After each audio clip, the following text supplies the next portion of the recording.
Halo, Assalamualaikum warahmatullahi wabarakatuh. Saya dari Biro Organisasi dan Reformasi Birokrasi. Pada kesempatan kali ini, saya akan membantu untuk menjelaskan tata cara penyusunan dokumen rencana kinerja jabatan pelaksana. Seperti yang kita ketahui, untuk dokumen rencana kinerja ini sendiri untuk eselon 2 telah melakukan penandatanganan pada bulan Februari lalu bersamaan dengan seremonial penandatanganan perjanjian kinerja tahun 2020. Kenapa sih kita harus membuat dokumen rencana kinerja ini?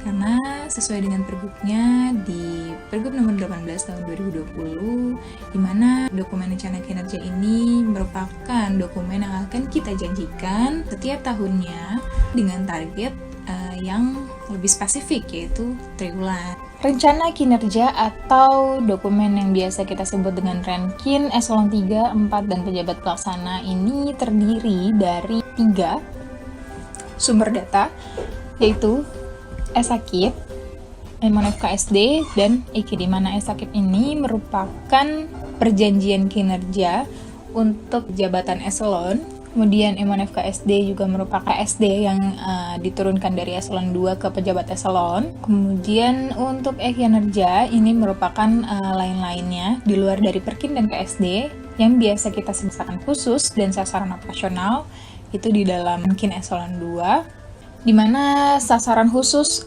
terdiri dari e-order, swakelola 3 dan 4, opini laporan keuangan daerah, dan perencanaan strategi komunikasi publik. Untuk sasaran operasional, di eselon 2 ini juga terdiri dari TL Rapimgub, CRM, SKM, dan TLHP BPK.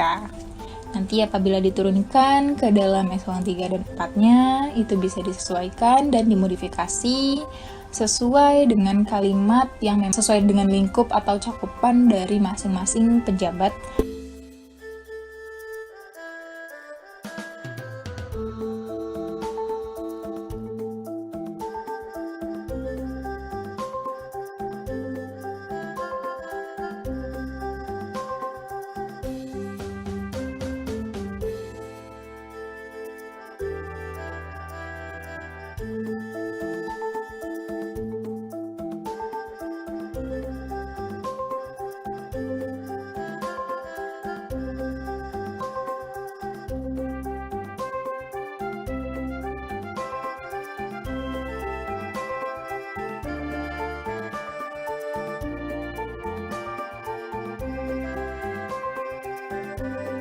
Baik, ini merupakan contoh format dari dokumen rencana kinerja tahun 2020, di mana terdapat kolom identitas di pojok kiri atas, yaitu terdapat nama, NIP, jabatan, dan unit kerja. Untuk format rencana kinerja tahun 2020 dari jabatan pelaksana, sama seperti dokumen rencana kinerja yang dimiliki oleh eselon 4-nya. Di antaranya adalah nomor, sasaran kegiatan, nomor yang dimaksud di sini adalah nomor yang diperuntukkan untuk indikator kegiatan apabila memiliki sasaran kegiatan yang sama. Kemudian ada kolom indikator kegiatan, kemudian sumber data, kemudian pengukuran kinerja, kemudian target per triwulan, kemudian target tahunan, kemudian keterangan.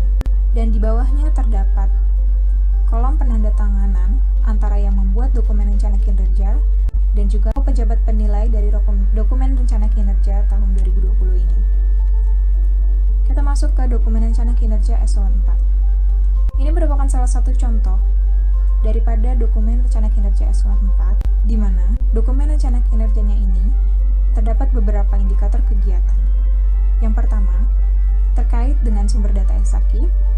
Yang kedua terkait juga dengan sumber data ESAKIP, kemudian yang ketiga terkait dengan MONFKSD, yang keempat terkait dengan e-kinerja, dan yang terakhir juga terkait dengan e-kinerja. Baik, untuk selanjutnya kita akan mencoba untuk menurunkan indikator kegiatan yang ada di dalam dokumen rencana kinerja eselon 4 ke dalam dokumen rencana kinerja pejabat pelaksana, yaitu analis, penyusun, dan administrasi.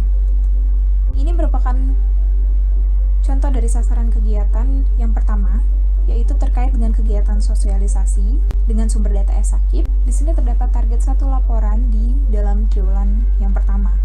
Ya, untuk kegiatannya merupakan kegiatan sosialisasi atau peningkatan pemahaman. Kemudian ketika diturunkan ke dalam analis atau rumpun jabatan teknis ahli, ini bisa dituliskan dengan sasaran kegiatannya, yaitu tersedianya materi paparan. Kemudian untuk indikator kegiatannya dapat dituliskan persentase tersusunnya konsep paparan kegiatan peningkatan pemahaman.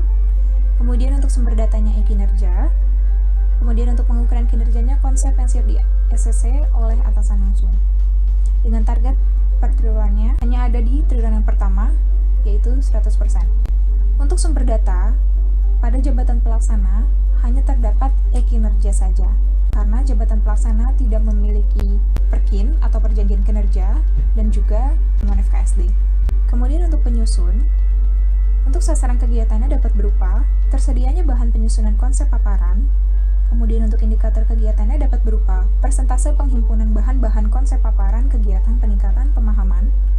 Untuk sumber datanya e-kinerja. Kemudian pengukuran kinerjanya dapat berupa realisasi kelengkapan aturan, materi, dan bahan penyusunan konsep.